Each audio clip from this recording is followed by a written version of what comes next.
Welcome to Yeukai Business Show, UK's premier business show where we feature business thought leaders, high achievers, and industry experts. Today's episode is brought to you by World Outsourcing Solutions Limited, a company that specializes in helping executive business owners with virtual assistant services and business growth systems. Here's your host, Yeukai Ketchadori.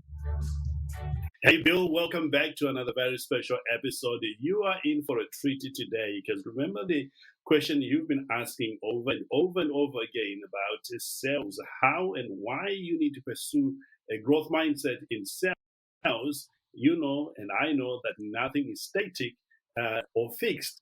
Today, we're going to get some answers to some sales mastery or sales questions that you've been wanting answers for, because my special guest, Lynn Whitbeck, is going to reveal all that it takes for you to succeed in your sales journey today. As a business owner, I know you've been doing this for a long time, but there's nothing better than to get a fresh look at something that brings so much value in your life, in your business, and to your community. Lynn, thank you so much for joining us here on this show. My gosh. Yeah, I'm thrilled to be here. Thank you so much for having me. You are welcome. You know, I've been looking forward to having a conversation with you because not too long ago, I had some people asking questions about sales. And I said, we've covered this before, but they say, yeah, we need a different look at it. And I thought, okay, let's find out. And of course, my team did their job, got to be in touch with you. And we're glad that you're here. Thank you.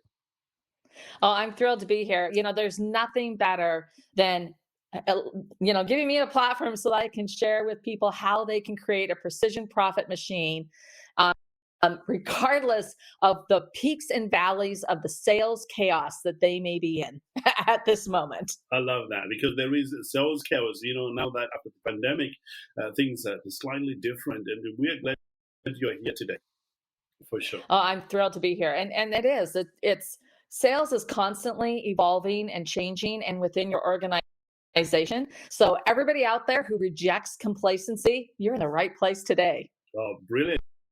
Now, if you have not met Lynn is the founder and the CEO of Petite to Queen. I can't wait to hear more about that. And Future Forward Sales.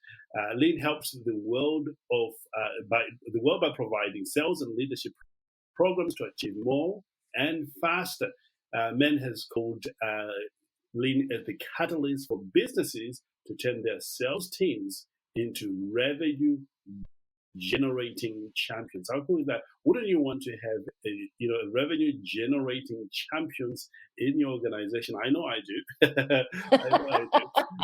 Well, let's dive in. I know I've left out a lot of things here about yourself. Fill in the gaps for those who are yet to discover your work. Well, I've pretty much been in sales since I was a young girl, starting out selling Girl Scout cookies. Yeah, that was me. Except I created my own system because I wanted that elusive cookie badge that you had to sell a freaking ton of cookies to get, right? And I created a system. I hauled my friend around who was probably one of the most shy, introverted individuals. And we sold so many cookies. We were the only two young girls or women in our entire district to get that cookie badge. And I did that through systems and processes. And one of the great things is as I went through college and I got into my first sales position out of graduate school, is that it just made a perfect fit because I love helping people. That's my core value, is to be of service. Mm-hmm. And when you approach sales from that perspective of worthy intent, that you want to help others, that what your product or service does for them, for their business, for their organization, for their lives, the impact that you can have, you have a moral obligation to help them. Absolutely. And that's what's so amazing. And that's why I love what I do. And one of the greatest things is as I climbed the corporate ladder, I could see the sales chaos all around me, that people didn't have a plan. It was just, they're just throwing stuff against the wall. You know, it's like taking a big bowl of spaghetti and just flinging it and seeing what sticks, instead of making a beautiful plate of spaghetti with some French bread on the side, and maybe a little Caesar salad and some asparagus, and serving it that way. That's Right. And what you needed was those systems and processes and having that strategic approach so that you didn't have that just the nightmare and the churn of sales chaos. And when you think about how much that costs an organization, it costs you time. Time is money. Man hours alone. It's for an average salesperson. When you put these program pieces in place for processes and systems, you're going to save at least 4 hours a week per salesperson. That's over 200,000 hours per year per salesperson. All right, now think about that. That's money right there. And then you look at client churn and an average, there's different numbers, but B2B, you're seeing about 20%, 24% client churn. So let's say that your average deal is $50,000 for a contract and you lose 10 clients, and what does that do? That's $500,000, $500,000 that's gone. Amazing. And then when you put systems in place, we have a quarterly business review process that we help our clients build. That is going to protect those clients from the churn because you're going to stay in contact with them. And it's not just about what you're doing for them last week and right now, but what you're going to do for them tomorrow, in future, and next month. Yes. You and I know that the most expensive part of client acquisition is right up front. Once you get them, and if you've got great systems in place, they will keep giving you money. So, that's an easy money there. So you might as well do it right. You touched on something very important there, Lynn, that I really want Bill and the people listening here to get. It is your emphasis on the system. Right from an early age, you figure out that I need to have a system which you then passed on to others, and you tailored it to where you were. And that individual, so like personalizing what you're trying to do, is priceless. Talk to us about that in relation to different organizations that are listening today. Yeah, absolutely. So one of the things that if you really want to start at a high level is to dive into your client journey. What's their experience working with your organization? And we have what we call the SAMI methodology, and we could take you through the 4 lanes of sales, relationship, customer, activities, methodology, actually, and influences. So there's really 6. There's 6 lanes. There's this framework of what's going on. Before I let you continue on, okay. We do want to talk about those briefly at a later stage on. So if you could perhaps hold on to that one, because I think it's going to help build so much. Okay.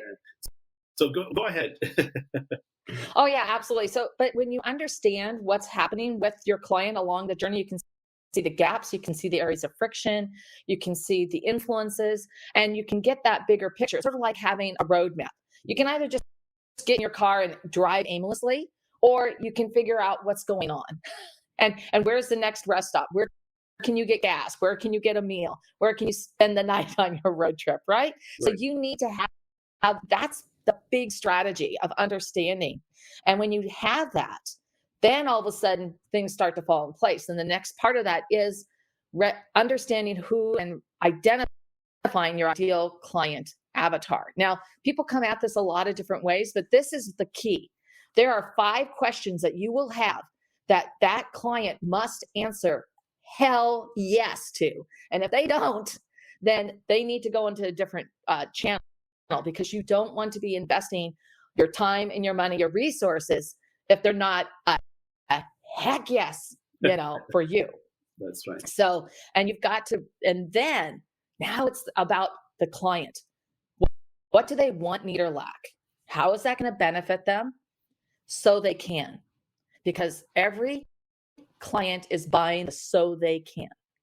Oh, I love that. Absolutely. Do you know, Lynn, when I discovered that when we started our outsourcing company, that people were buying so they can, it changed the way we communicated with them. Our marketing materials, because we started selling so you can. You have a virtual assistant, so you can go on holiday. Oh my gosh, that language was like a game changer. And I'm glad you're pointing this out for those listening. This is something that, when you apply it could be a game changer for you, as it was a game changer for us.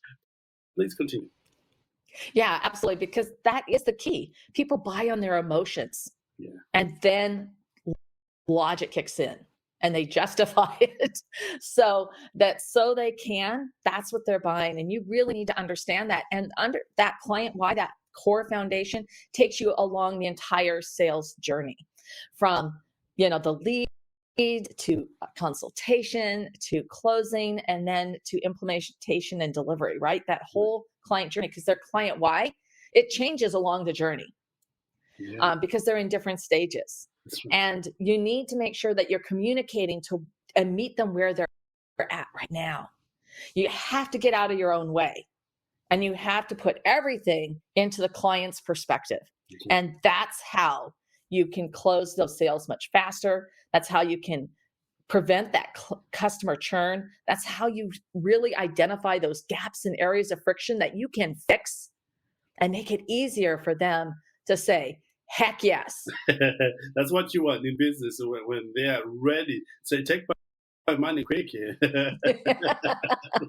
I'm threatening to write a check here. That's right. That's right. One concept which has helped me understand this, more especially the part of emotions, there is, people only part with their money when they perceive the value that you're offering them is far greater than the value they have in their pocket, which truly was a game changer for us as well. Lynn, would you mind talk about how do you create an atmosphere where people can buy, like for example, with emotions? How do you engineer that environment to get them to that place? Yeah, so there's a lot of different techniques. And the first number one thing is you have to remember that you're selling to another human being. Yes. This is another person. And every single person, you've got to approach them with that worthy intent of dignity and respect and compassion. And when you come from that place, that in your soul, people can tell, they can sense it, they can smell it, they can taste it. And so that's the first place that you want to come at. That genuine desire to help them. And that does mean that if they're not the right fit for your product or service, that you let them know and you point them in the right direction. All of it. Because they may not be ready yet, right? And so, and you want to tie in as many senses as you can. And so some people think, well, we're all in this virtual world. How can I do that? There's a lot of different ways. You know what? We still do have a postal system and UPS, FedEx, all that thing. You can ship them something to engage their senses before a meeting that arrives, right? And I'm not talking about something super expensive, but something that really tells a story about what your product or service is going to do. It could also be something that as they're going along with your client journey. I had a customer that through a conversation, we're about halfway through the training, I discovered that he was a huge Mandalorian fan, and we were coming up on the holidays, and I put a custom basket together with these different types of Mandalorian tea from the Republic of Tea. And it was just this, and it was like, it was crazy. He was blown away that I remembered that he liked the Mandalorian. Yeah. And he actually didn't like tea, but his wife loved it. But it was like, it was the thought. It's like, I listened and I did something that was completely different. And it really got his attention, like, wow. And so those are things you want to look for, those ways that you can make those connections and speak to those emotions and show that you are listening and that you care. And through that really helps move your entire process and conversation along. Oh, absolutely. You nailed it. Because when you get this part right, the rest becomes very easy.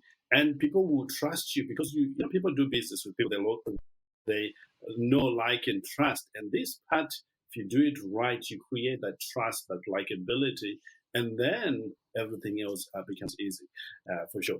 Take us on. Yeah, because you're actually demonstrating, that you are listening to them, yes, and that you are respectful of their needs or what they want, right? And what they like. And you're communicating that in a very different way. Oh, absolutely. Love that. Let's carry on. You were talking about something which I know Bill is enjoying very much. I'll let you lead. Oh, where do you want me to go with this? Where do you want me to talk So about? we then transition on to talk about, if you're creating that environment after the very first one. Right.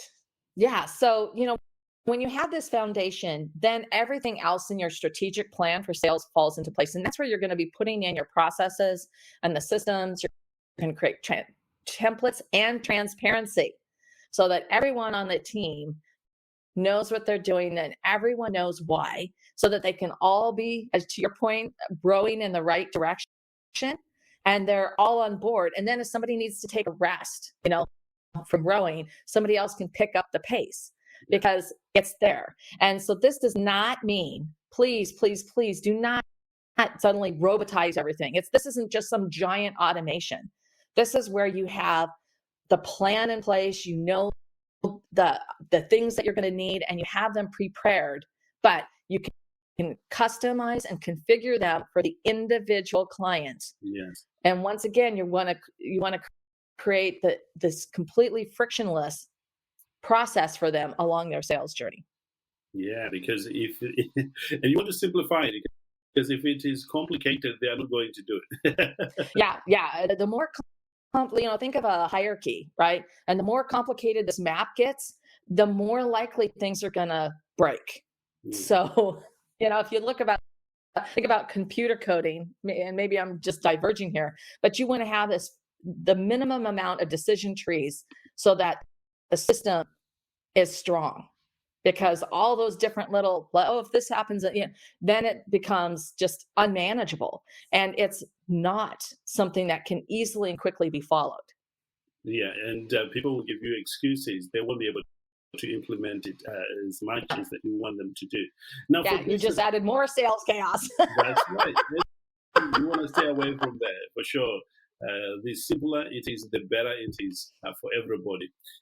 Lynn, I want to take you on a different perhaps trajectory here for a moment. For a business owner like Bill, who's been doing this for the last 10 years, they've got a sales team in place, and perhaps things are, they're stagnant, and they want to sort of reignite the passion in the teams and the drive to go get sales. Where can they start from?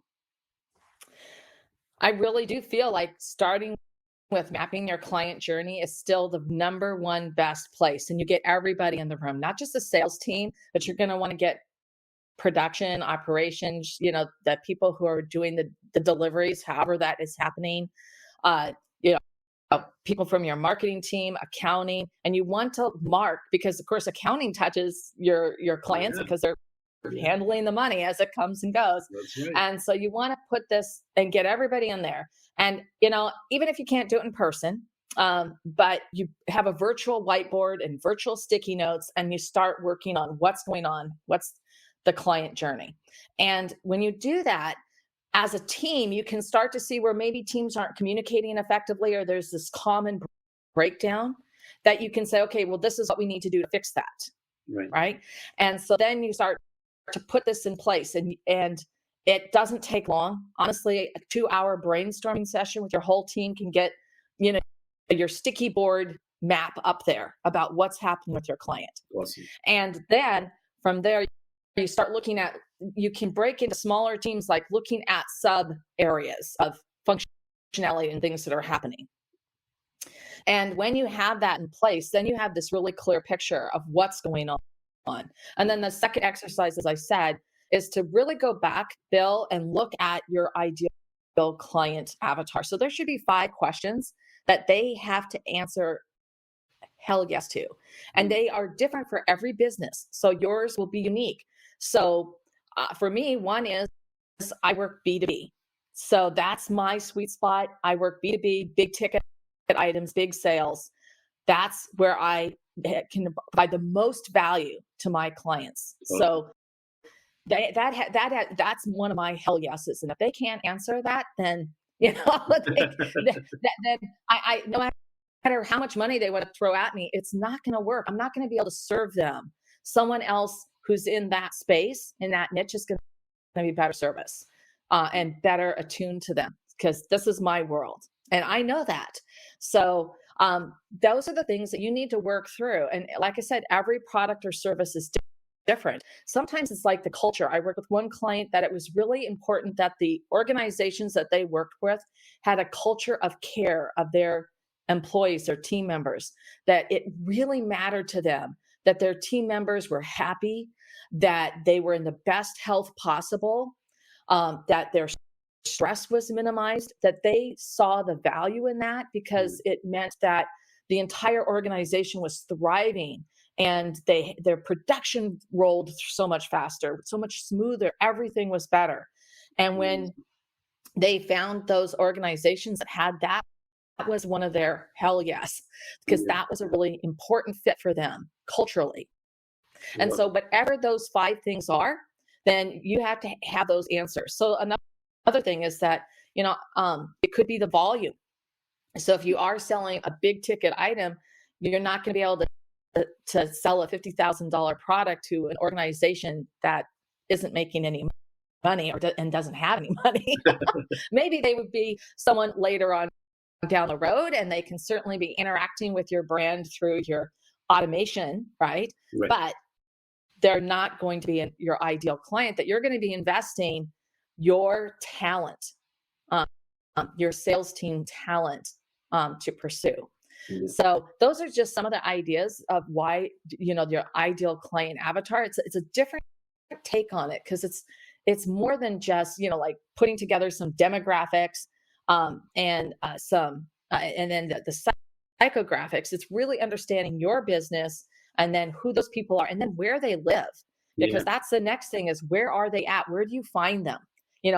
And where I think it's Tom Matson that says, where you can find them, where they're in bunches of grapes. So that you can connect with them and meet them in their own space. And so that's an important thing. And then last is that customer why. And when you work through these exercises with your team and you create this, first of all, it's going to get everybody start getting excited because salespeople, they want to be helping their customers, right? And they start to think about it and they start to think about things different. It's like the whole thing is energizing. Yes. And they have to get out of their own way and absolutely they have to recognize that this is an opportunity for you to get sort of back to basics or to get back to your roots so that you can understand, maybe, things have gotten sidetracked or they're just, as you said, they're stagnant. So when you do that, it's the whole activity starts to like, oh, well, if we do this and if we talk to these people and this is what they really want, need or lack, and then you interview either existing customers and prospects with 30 minutes to really find out what's going on in their world, you will be amazed at some of the information that you get that you had not heard and that you had not, you have to get out of your own way as to why they're buying from you and why they're interested in your product or service. And then all of a sudden, all the light bulbs start going off. Oh, wow.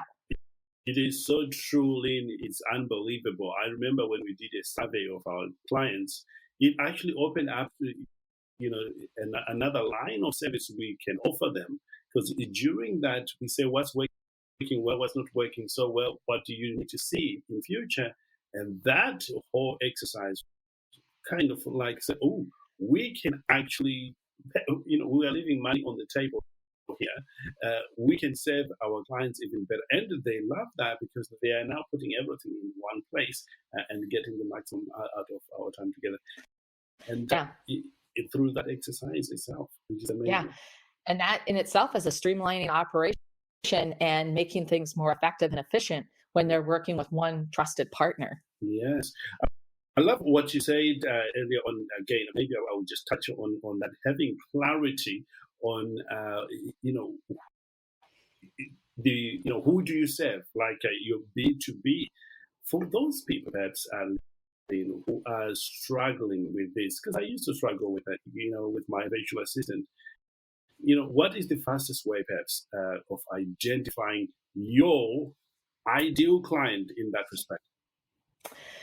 Yeah, so it really gets back to what your product or service is. So you start to you have to think through a lot of things about who your ideal client is. And you do need to pick like a gender, like for demographics. And it's just because that you have to narrow it down. Yes. And that's a process that you go through. But you've got to start thinking about who they are and what they're doing, where they're at. And, you start to make some generalizations, certainly. But you want to be able to put that together. And then you start putting, well, what are those questions that they need to answer?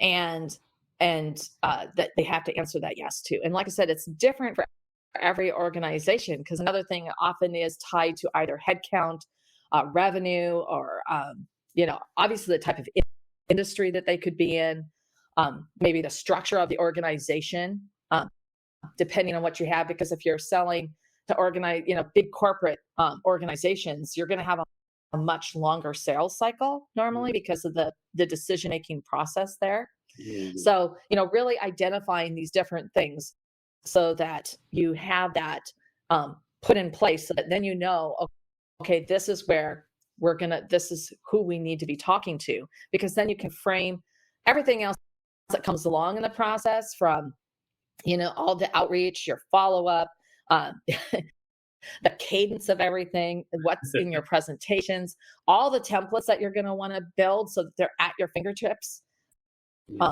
all the value pieces so that you can move the conversation forward. All of those things are tied back to that ideal client avatar, their journey, and their client why. Yes, indeed. Once you get this nailed, everything becomes much easier, including creating the marketing. You have a roadmap. You know where you're going. You know where the heck you're going. Exactly. Lynn, we are coming toward the end of our time together, and I know this about you, that you are the founder of this amazing company, Petite to Queen. Would you share maybe one or two things about it, and then tell us, for those who want to follow you and learn from you, where they can find you? Absolutely. So we are all about serving so that we can lift people up. I passionately believe that all women and women entrepreneurs need sales training, because it's leadership training, and it's something that is key to their success, is to really understand that wherever they're at in their journey. And every time salespeople go back and retouch on their sales training, it re-energizes them in a way that it's like getting a triple shot of espresso injected directly into their veins, and it just produces incredible results. But the key thing is not just the short-term boost, but it's actually putting the strategy in place for sustainable long-term results. And I gave you that analogy before. It's like playing street ball versus moving up to the NBA. Okay, so that's what you want to be able to do and up-level your team. And so we do that with our strategic development programs and our sales training programs. And, if you want to find me, of course, you can go to either website, Petite to Queen or Future Forward Sales. And we've got lots of different great resources. I even have one on how to be a guest on a podcast to grow your business. That's a free masterclass that you can go. That's Future Forward Sales /grow. And of course, you can find me on LinkedIn. I think I'm the only Lynn Whitbeck on LinkedIn. So it's really easy to connect with me there. Yes. Oh, I love that. How to be a great guest. If you're considering being on other people's shows, I think you would love the training there, because we are all about positioning yourself to be an excellent deliverer of the content that you have. So you're an authority, and you're creating an asset for your sales team to use in their follow-up. Absolutely. As we conclude here, Lynn, for sure, I want you to talk to business owner, from one business owner to another business owner. What has kept you in the game? Because I know you've been doing this for a while, despite the ups and downs of running your business. For you, if you had to pick one thing, I know there's 6, but one thing that has consistently allowed you to keep showing up, delivering, what would that be? A difference, to make an impact for them and their business, their life, their family. It's That's what it's all about. That's what it's all about. Yeah, making impact. Love that. Well, there you have it, ladies and gentlemen. If you want to know how to do sales properly, not only for a short time, but to effectively implement sales strategies that not only serve your clients, but is serving your team. They enjoy the process. You know where to go. Just go straight to Lynn's website or social handles, and you'll be able to learn more how to do that. Do you run, coaching programs other than, the training that you have? We do the 2 training programs, and then I do independent, and I do consulting. So I have clients that I really start to get into the weeds with them Yes. on what's going on in their world. Oh, awesome. So there you have it. Here's what we always say. You heard what Lynn had to share, and if you resonate with her message, I'll encourage you to take action. Remember what Tony Robbins says: never leave a place of discovery without taking an action or planning an action. So I want to encourage you, if this makes sense to you and you feel like you need help right now, reach out to Lynn or reach out to the team, and we'll see what we can do. Because the truth is, we want you to succeed, and you cannot succeed without mastering the art of selling, because selling is serving. When you serve well, people are happy to part with their money, and the way to do it is an art. Lynn shows you exactly how to do it. You can learn how to do that. Even if your sales team is stagnant, you can revitalize that and get some results for yourself and serve a lot more people. Once again, I want to thank you for joining us and being here. And if you haven't been on Clubhouse to be with us, where we are talking about podcast secrets, how to start, scale, and monetize, check out my Instagram so you get our timetable as when we are there. We want you to succeed as well. Until next time, remember to live well, to live with passion, and know that the best is yet to come. Lynn, thanks again for being here, and can't wait to have you over again at some point to talk about another aspect of leadership. Love to do it. Thank you. And goodbye, everyone. Take care. Thank you for listening to Yeukai Business Show. We will be back to bring you more episodes with success stories and advice straight from the experts. Want more? Check out www.yukaibusinessshow.com. Get your free trial of our virtual assistant service today. Just visit www.worldoutsourcingsolutions.com. Quote WOS18 or send us an email at support@worldoutsourcingsolutions.com.